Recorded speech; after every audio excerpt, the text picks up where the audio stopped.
ఈరోజైతే multi vegetables వేసి సేమియా ఉప్మా అయితే చేసేస్తున్నాను. చాలా డెలిషియస్‌గా ఉంటుంది.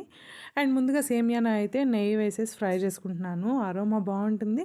టేస్ట్ కూడా చాలా చాలా బావుంటుంది కాబట్టి నెయ్యి వేసేసి లో ఫ్లేమ్‌లో ఫ్రై చేసుకోవాలి. అడుగంటకుండా అన్ని సేమియాను ఈవెన్‌గా ఫ్రై అవుతుందనమాట.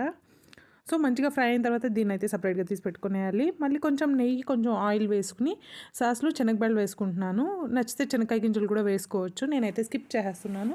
కొద్దిగా కరివేపాకు వేసుకోవాలి. ఇంకా జీలకర్ర కూడా వేసుకొని ఫ్రై చేసుకోవాలి. దాని తర్వాత పచ్చిమిర్చి, ఆనియన్ 2 వేసుకొని నీట్‌గా ఫ్రై చేసుకోవాలి. లో టు మీడియం ఫ్లేమ్‌లో చేసుకున్నామంటే బావుంటుంది సేమియా ఉప్మాకి. ఇవి కూడా మంచిగా ఫ్రై అయిన తర్వాత మన దగ్గర ఉండే వెజిటబుల్స్ అన్నీ చిన్న చిన్నగా కట్ చేసుకొని వేసుకోవచ్చు. నేనైతే చిక్కుడుకాయలు, క్యారెట్, నౌకోలి ఈ 3 అయితే వేసుకున్నాను. ఇంకా నచ్చితే మనం బీన్స్, బఠాణీ, అనపగింజలు ఇలాంటివన్నీ కూడా వేసుకోవచ్చు. ఇవన్నిటిని కూడా మంచిగా ఫ్రై చేసుకోవాలనమాట. ఒక 2-3 మినిట్స్ ఫ్రై చేసుకున్న తర్వాత పచ్చివాసన అంతా వెళ్ళిపోయిన తర్వాత వాటర్ అయితే వేసుకోవాలి తగినంత వాటరు. వెజిటబుల్స్ కుక్ అవ్వడానికి మంచిగా సరిపోతే సేమియా కుక్ అవ్వడానికి ఇంకొంచెం ఉంటే సరిపోతుందనమాట. వెజిటబుల్స్ అంతా ఒక ముక్కాలు భాగం కంటే ఎక్కువ కుక్ అయిన తర్వాత అయితే సాల్ట్ యాడ్ చేస్తున్నాను.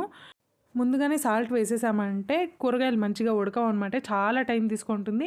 అందుకే ముక్కాలు భాగం ఉడికిన తర్వాత సాల్ట్ వేసుకుంటే సరిపోతుంది. దాని తర్వాత సేమియా కూడా యాడ్ చేసుకునేసి మంచిగా కలబెట్టేసి సిమ్‌లో ఒక 3-5 మినిట్స్ వదిలేస్తే సరిపోతుంది.